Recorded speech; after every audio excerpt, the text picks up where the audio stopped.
យើងគឺហួលៀនជានៅចេញមិនមកគឺមកយកជីវិតលីសឺអ៊ីង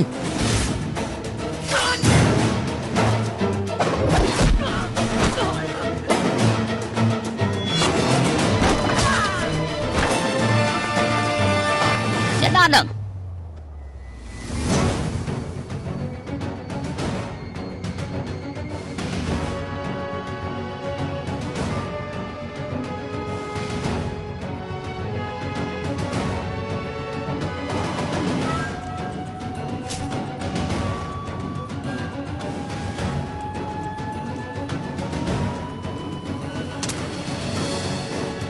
អូយេជា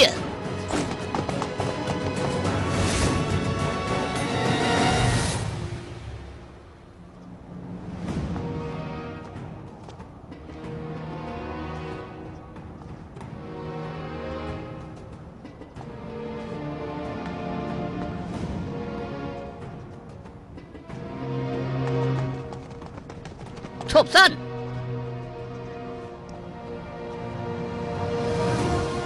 ពិតជាឯងមែនភូមិគ្រឿងអន្តរីរបស់ខ្ញុំមនុស្សធម្មតារកមិនឃើញទេឯងបែរជាមកដល់កន្លែងនេះយ៉ាងម៉េចចង់មកស្លាប់ឬមួយក៏យ៉ាងម៉េច លីសឺអ៊ីងអញដឹងថាថ្ងៃនេះជាថ្ងៃអ្វីដែរទីថ្ងៃនេះឆ្នាំក្រោយថ្ងៃនេះគឺជាបុណ្យខួបរបស់ឯងរឿងនេះខ្ញុំដឹងតើ ថ្ងៃនេះជាថ្ងៃបិណ្ឌ100ថ្ងៃរបស់កូនសិស្សខ្ញុំពូវិនហ្វាពូយិនជាខ្ញុំគឺមកគិតបញ្ជីថ្មីជាមួយនឹងពូឯងកុំចាត់ការសំណត់ដូចជាពូឯងនេះចោល ហូយៀនជាខ្ញុំប្រាប់ឯងចុះ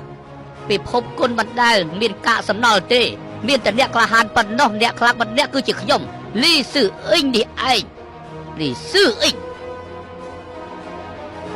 បាត់នៃពិភពគុណគឺអ្នកខ្លាំងជាស្ដេចហើយអូភ្លេចប្រាប់ឯងទៅហើយថ្ងៃនេះខ្ញុំបានកាន់តំណែងជាមេបករបស់បកក្រយ៉ាប់អន្ត្រីហើយពួកគេគឺជាអង្គរៈទាំងមូលរបស់ខ្ញុំបើក្រនបើបោះលំពេករបស់ឯងចោលទៅប្រើកណ្ដាប់ដៃវវិញរបស់ឯងមកប្រកួតជាមួយនឹងក្បាច់គុណកញ្ញាំអន្ត្រីរបស់ពួកគេ លីសឺអ៊ីងនៅក្រោមការញុះញង់របស់ឯងបាក្រញ្ញាមន្ត្រីមានទំនាស់ផ្ទៃក្នុងមជ្ឈុំ2ខែមុននេះស្លាប់នៅរបួសរាប់មិនអស់បើពួកគេជាជនផ្សំគំនិតរបស់ឯងទៅហើយនោះក៏ជាការសំណល់នៅក្នុងពិភពគុណដែរថ្ងៃនេះហួយិនជាខ្ញុំប្រកាសជាសម្លាប់ចោលទាំងអស់លំពេញគ្រួសារហួរនៅក្នុងដៃគឺសម្លាប់ចោលមិនច្បាច់ប្រើកណ្ដាប់ដៃនោះទេ ហឺចូល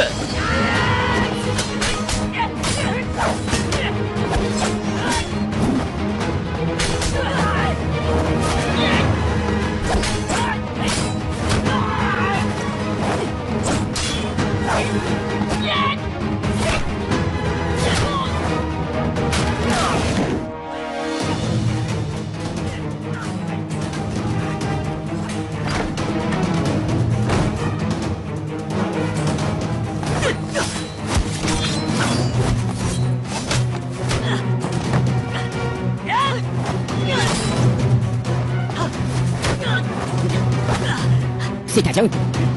ខ្លាំងធំពេកហើយលៀនមកដល់សំណាក់របស់លោកម្ចាស់លីផង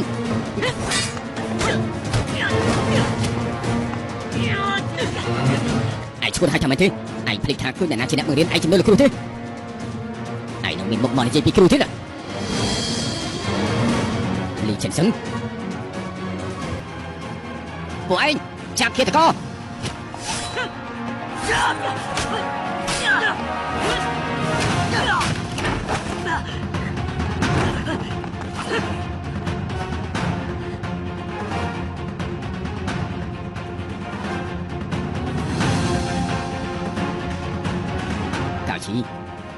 នេះជារឿងដែលឯងធ្វើថាម៉េចទេតែយ៉ាងស្រាវជ្រាវគេលីចិនសឹងពួកឯងមិនចង់រស់ក៏មិនអាចអូស៊ីតែយើងមកដែរស៊ីតែយើងឯងឈួតថាម៉េចទេប្រឆាំងជាមួយលោកម្ចាស់លីឯងលែងចង់រស់ហើយឯងលែងចង់រស់ហើយសិលៀនរងចាំឯងរៀបការណាឆាប់រត់ភ្លាមទៅ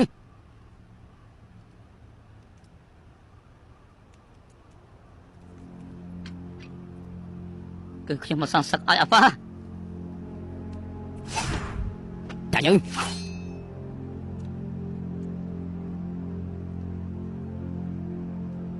ឯងភ្លេចសម្ដីរបស់លោកគ្រូហើយ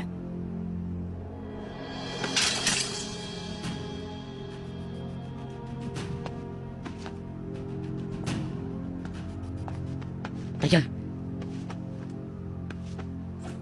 ប្រហែលជាគេមិនមែនមកតែម្នាក់ឯងទេគឺនឹងមានសិស្សពីរនាក់ទៀតពួកឯងទៅឆៃនៅខាងក្រោយទៅបើជួបសម្រាប់ចោលបាទ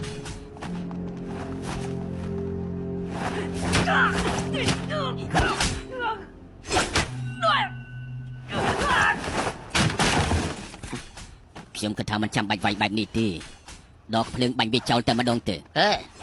បើហូយានជាមករកដល់កន្លែងទៅហើយលីស៊ឺអ៊ីងខ្ញុំត្រូវទទួលហើយ